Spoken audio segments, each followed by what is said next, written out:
Apa saja yang menjadi catatan dan evaluasi gelaran ajang balap di sirkuit Pertamina Mandalika? Saat ini saya telah terhubung dengan jurnalis senior olahraga Mbak Aprilia Wulansari. Selamat siang Mbak Aprilia. Siang Mas Kabul. Apa kabar? Baik. Mas Kabul, apa Baik. kabar? Baik juga, alhamdulillah. Ini MotoGP ini mendapatkan apresiasi banyak pihak ya Mbak ya? Ya. Iya, bagaimana kalau Iya. Mbak Aprilia melihat ini? Apakah memang apresiasi itu sebuah ketulusan atau sekedar basa-basi saja karena mereka masih apa ya? Wah, udahlah kita kasih pujian-pujian aja gitu. Bagaimana menurut Mbak dengan kondisi realnya? Iya, pasti kondisi realnya itu ini luar biasa banget ya. Kita lihat lagi. Yang pertama pasti saya mau highlight adalah penonton. Nah, kita kan terakhir itu tahun 97 di Sentul yang MotoGP. Iya, betul. Waktu itu namanya kan belum MotoGP ya, masih kelas Premier. Itu Betul. kita melihat kemarin bagaimana penonton meskipun hujan deras dan kita juga melihat pawang hujan menjadi viral ya, nggak hanya di Indonesia tapi di seluruh dunia pagi malam seperti itu. Dan itu juga kita melihat mereka menunggu sekitar lebih dari sejam, dan pastinya ketika kita ke sirkuit kan misalnya balapan jam 2, kita nggak mungkin datang baru jam 1 gitu. Kalau mereka harus datang karena jarak dari parkiran cukup jauh, dan kita tahu bahwa jalan dari Mataram itu menuju sirkuit hanya satu, jadi mereka tuh benar-benar effort, dan bahkan ada yang jauh-jauh road trip dari Jakarta ke sana kalau berdasarkan laporan dari tim lapangan ya. Jadi ini sangat apresiasi sekali bagaimana aku juga sebenarnya tidak menyangka bahwa Indonesia ternyata segila ini ya sama MotoGP. Jadi dari pengunjung aja dan penonton itu luar biasa banget, dan komentator MotoGP pun memuji bagaimana pendukung Indonesia yang tidak berhenti memberikan chant Indonesia, padahal kita tahu biasanya itu kalau kayak buat pertandingan bulu tangkis atau sepak bola, dan sementara di MotoGP kan belum ada pebalap Indonesia. Kebayangkan pecahnya kalau misalnya ada pebalap Indonesia masuk di kelas MotoGP ya Mas Kabul ya. Jadi secara penonton pun ini 1000% terima kasih banget sudah memberikan wajah yang bagus banget untuk internasional ya soal Indonesia, dan untuk penyelenggaraan pun dari Dorna pun mereka tuh memuji Indonesia ya Mas Kabul ya. Bahwa kita bisa dengan sangat cepat membuat sirkuit, dan meskipun kita tahu dalam beberapa bulan terakhir masih ada kabar soal bagaimana aspal dan lain-lain, tapi akhirnya sebelum pelaksanaan MotoGP, FIM memberikan homologasi grade A, dan kita tahu homologasi grade A ini adalah grade tertinggi dalam FIM untuk pelaksanaan balapan MotoGP, dan ini penting banget. Itu semacam kayak kita punya surat izin menggelar inilah balapan MotoGP. Iya, surat izin pertandingan ya, luar biasa. Betul, surat izin pertandingan kalau dari polisi ya biasanya ya, kerumunan kita ya. Ya, jadi kita pasti untuk tidak ada hal yang sempurna ya di dunia ini, karena kita tahu kesempurnaan hanya punya Tuhan ya, Mas Kabul ya. Jadi memang pasti akan ada beberapa hal yang harus diperbaiki, tapi itu menurut saya adalah hal-hal minor yang pastinya kita akan tunggu lihat lagi diperbaiki tahun depan. Misalnya kayak ketika perjalanan dari area parkir khususnya untuk pengunjung mungkin bisa diperbaiki lagi biar nggak becek, yang lain-lain. Terus kemarin juga dari pebalap menganggap sirkuit ini tuh menarik, sulit, tapi sangat bagus karena dibutuhkan benar-benar skill, kecepatan, dan kita tahu bahwa juga kemarin Marc Marquez itu mengalami high side ya, crash jadinya, dan itu emang di tikungan itu tuh emang tricky banget, dan memang harus pebalap ini benar-benar makin lagi menunjukkan skillnya. Jadi secara keseluruhan kita bisa kasih poin untuk pelaksanaan MotoGP Indonesia. Kalau dari saya pribadi sih saya kasih 9,5. Ya 0,5-nya itu untuk perbaikan-perbaikan minor harus kita perbaiki lagi tahun depan. Mbak, tadi Mbak ngomong soal tikungan. Saya ingat ada tikungan 2 dan tikungan 5 itu banyak rider yang mengalami low side ya. Dan mereka ada beberapa di antaranya yang terbakar kayak Alex Rins ya kalau nggak salah ya. Nah pertanyaan saya begini, mungkin nggak sih tikungan-tikungan yang dianggap terlalu tajam atau mungkin dianggap berbahaya? Sorry, saya agak awam tentang teknis tikungan ini. Mungkin nggak itu dibuat menjadi lebih smooth sehingga tidak banyak orang terluka, gitu, rider yang terluka. Apakah memungkinkan merubah lagi konstruksi seperti itu? Oh oke, ini pertanyaan menarik sekali sih. Jadi sebenarnya ketika membuat desain dari sirkuit itu juga harus lolos untuk kualifikasi, semacam QC-nya Dorna ya, Mas Kabul ya. Oke. Jadi setiap track pun itu punya karakter yang berbeda masing-masing. Misalnya sirkuit Mandalika itu punya trikinya di sirkuit 2, maksud saya di tikungan 2 dan 5 seperti tadi Mas Kabul sebutin. Terus misalnya nanti di Circuit of the America di Chota itu di Amerika itu juga misalnya punya tikungan 10 atau berapa, terus misalnya yang di Assen atau yang di Catalunya atau yang di Mugello itu semua punya masing-masing trik yang harus diadaptasi pastinya oleh pembalap. Itu artinya jadi ciri khasnya Mandalika lah, begitu ya Mbak ya? Betul sekali. Jadi setiap track itu punya ciri sendiri yang dipastikan pembalap harus adaptasi cepat. Ya itulah kenapa pembalap hanya ada sekitar 20-an ya di dunia ya, dari 7 triliun ya sekarang penduduk dunia ya Mas ya. Betul. Apa 7 miliar ya? 7 miliar kayaknya ya. 7 miliaran sekitar itu. Ya, saya jadi baru ngerti juga ternyata memang itu jadi ciri khas gitu ya. Saya pikir justru untuk mengurangi tingkat kecelakaan gitu dibuat agak sedikit smooth gitu. Ternyata itu jadi identitas ya Mandalika lah seperti itu ya. Oke. Artinya itu jadi tantangan bagi para rider gitu Mbak ya.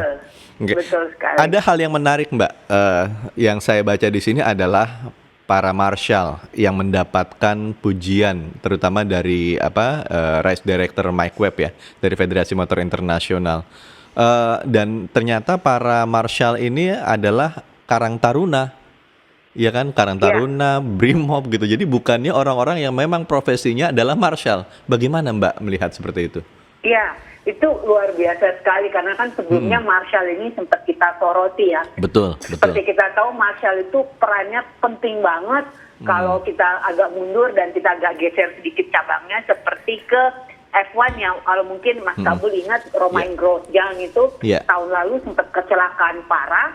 Dia diselamatin itu bukan hanya karena halo dari mobilnya, tapi juga karena marshal yang sigap langsung bawa pemadam api. Dan itu juga yang kita lihat di Indonesia kemarin bagaimana Marquez itu bisa sangat cepat ditangani, terus dibawa ke tempat medis, terus dibawa pakai helikopter. Jadi ternyata orang Indonesia itu bisa ya. Dan marshal ini diberikan perhatian, kita juga harus memberikan pujian kepada MGPA dan ITDC pastinya yang sudah berhasil milih orang-orang yang mau concern dan fokus. Nah, saya pikir ini adalah salah satu contoh yang baik menunjukkan bahwa sebenarnya orang Indonesia itu kita nggak kalah kok bisa bersaing dengan marshal dari sirkuit-sirkuit lain pastinya. Dan ini yang harus kita terus pertahankan dan sebaiknya bisa menjadi lebih baik lagi. Dan kita sih pasti harapkan semua marshal itu bisa menjalankan tugasnya dengan baik. Dan Super Sigap sebenarnya kalau mau dibilang bukan hanya pebalap sih yang harus fokus dalam balapan, tapi marshal juga kan dia nggak boleh meleng ya Mas Kabul ya. Dia setelah sepersekian detik aja nyawa orang bisa melayang kalau dibikin kasarnya seperti itu kan. Jadi kita harus apresiasi setinggi-tingginya juga marshal yang ada di sirkuit Mandalika kemarin, nggak hanya dari Karang Taruna, dari Brimhop juga, dan dari semuanya yang mungkin kita tidak dapat infonya ya Mas Kabul ya. Mungkin ada dari teman-teman dari di Mataram yang orang lokal. Jadi mereka semua mendukung bagaimana agar Indonesia ini bisa makin baik namanya di level internasional. Betul. Dan satu pertanyaan yang menggelitik saya adalah ini Mbak. Ini sirkuit dipuji dan marshalnya dipuji, pokoknya gelarannya dipuji. Mungkinkah sirkuit Mandalika ini dinaikkan kelasnya bisa juga dipakai untuk Formula One? Memungkinkah seperti itu?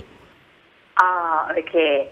Ya, jadi sebenarnya kalau untuk FIM, dua sirkuit ini, kalau FIM kan untuk motor 2 roda ya. Kalau FIA itu yang buat 4 roda, itu membawahin F1, terus Formula E dan yang lain-lain. Maksudnya, jadi untuk track itu mereka punya spesifikasi yang berbeda. Specs yang berbeda. Seandainya kita mau akan juga menggelar F1 itu kita seneng banget ya.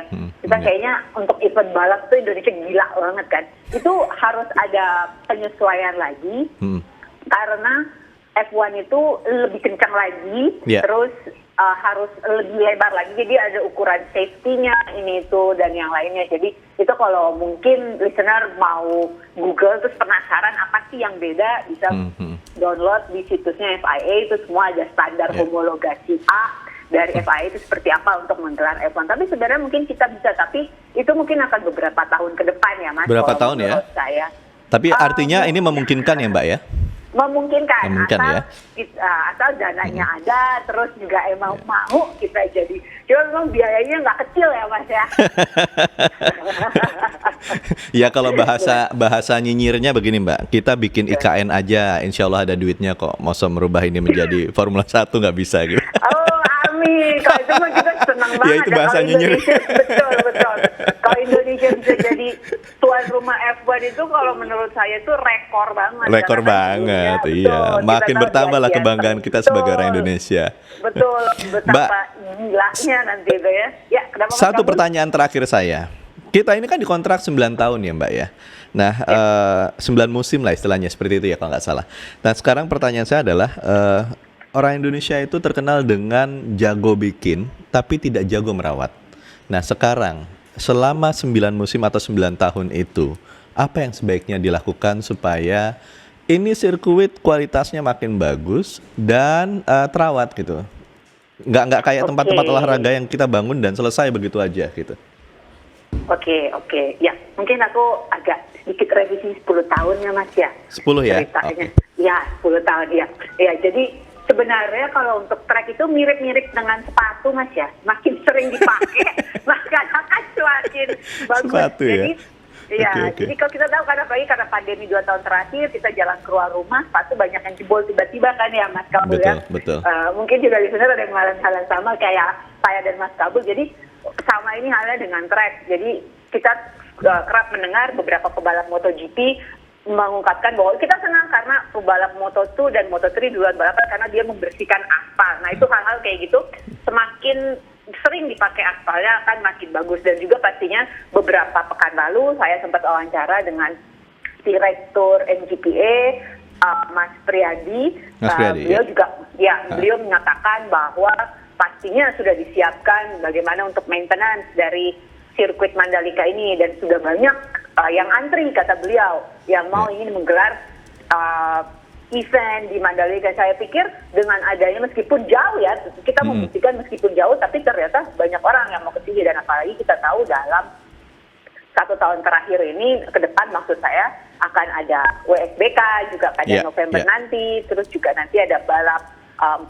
roda yang level Asia. Jadi saya pikir sirkuit ini akan tetap terjaga dan juga mungkin pasti akan ada mungkin komunitas-komunitas lokal, nggak hanya lokal tapi juga dari betul yang akan memanfaatkan. Jadi semakin sering dipakai dan juga itu pasti makin dengan quote on quote ada duit masuk ya buat pengelola. Jadi sehingga itu akan diputar lagi untuk merawat dan untuk maintenance yang lain-lain karena kan merawat sirkuit itu bukan kayak ngerawat rumah ya, gede banget sirkuit itu kan ya Mas Kabul ya.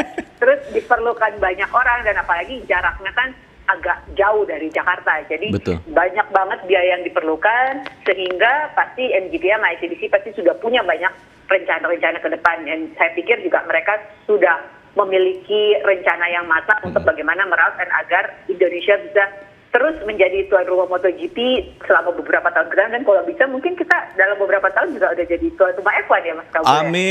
Amin. Wah ternyata pikiran kita sama ini Mbak. F1. Iya, F1 ya.